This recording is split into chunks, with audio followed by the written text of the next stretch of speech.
Ар кандай саясий карама-каршылыктар көчөдө эмес, парламенттин ичинде чечилиши керек. Бул туурасында Өнүгүү прогресс фракциясынын лидери Бакыт Төрөбаев Өмүрбек Текебаевдин камалышынын себептерин талкуулап жаткан жыйында билдирди. Бүгүн эч ким митинг же төңкөрүштү каалабайт. Бирок жогорку кеңеш бүгүн саясий чечимдерди кабыл ала албаса, анда таркашы керек, деди Бакыт Төрөбаев. Бүгүнкү күндө дача суу боюнча, авиа кырсык боюнча ким жоопкерчилик тартты?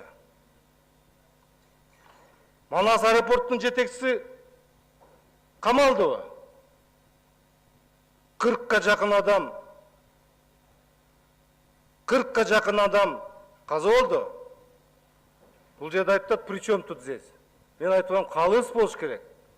Мыйзам чегинде деп сүйлөп атабыз, мыйзам чегинде. Автокырсык аркылуу биздин жараныбыз каза болду. Эмне болду? Жоопкерчилик тарткан жок. Дипломатиялык паспорту бар экен, кетип калды. Калыс болуш керек. Бүгүнкү күндө биздин парламент маселе чече алабы? Бүгүнкү күндө биз өкмөткө бир таасир бере алабызбы? Бүгүнкү күндө биз бир өзгөртүү жасай алабызбы парламент? Көчөдө бир митинг болуп, анан кийин бир төңкөрүштөр жана башка маселелер болбосун. Ошон үчүн парламентке напряжение алып келелик, урматтуу коллегалар.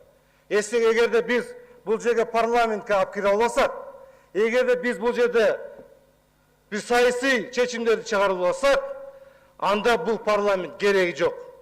Анда биз өзүбүздү таркатайлык дагы, башка шайлоого барайлык, башкача жашоону курайлык.